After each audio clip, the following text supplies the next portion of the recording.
Ce vendredi soir, à minuit, 8 $ canadiens et Énergie 12 cesseront d'émettre sur la TNT, sur décision de l'Arcom. On s'attaque aux petites chaînes comme on s'attaque aux petites champs. Philippe est bouleversé, comme des centaines d'internautes et téléspectateurs. Il a tenu à témoigner auprès de 20 minutes de sa tristesse à l'idée de voir s'arrêter, ce vendredi soir à minuit, les chaînes 8 $ canadiens et Énergie, conformément à la décision de l'Arcom de leur retirer leur autorisation d'émettre. En parlant de petites chaînes, Philippe semble oublier qu'elles sont la propriété de groupes multimillionnaires en chiffre d'affaires. Néanmoins, son témoignage reflète un sentiment général d'incompréhension et de révolte.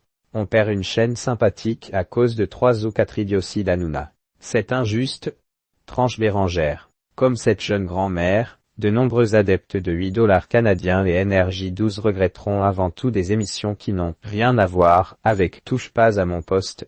Pour justifier sa décision, l'Arcom avait notamment pointé les dérives et condamnations multiples de l'émission en direct de Cyril Hanouna. William et les animes parmi les émissions que les internautes de 20 minutes regretteront sur ces deux chaînes, une en particulier fait l'unanimité pour elle, Les Animaux de la 8. L'émission animalière est saluée pour sa simplicité et sa fraîcheur. Certains téléspectateurs s'étaient aussi pris d'affection pour des programmes comme William à midi, présenté par William Lémergie. C'était un moment de ma journée où je savais que j'allais sourire et apprendre des choses dans une ambiance tranquille, regrette Suzanne.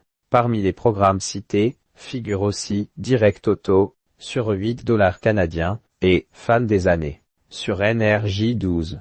Ce sont des chaînes sur lesquelles on a plaisir à tomber, parfois un peu par hasard, en zappant.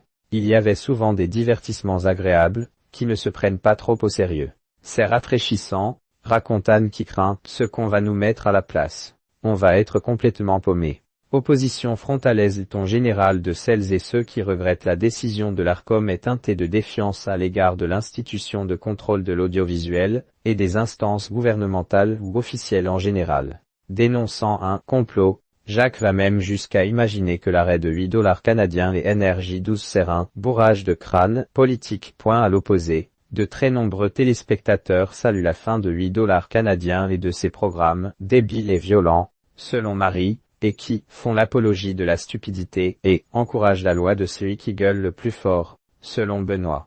Ceux-là n'ont pas beaucoup de considération pour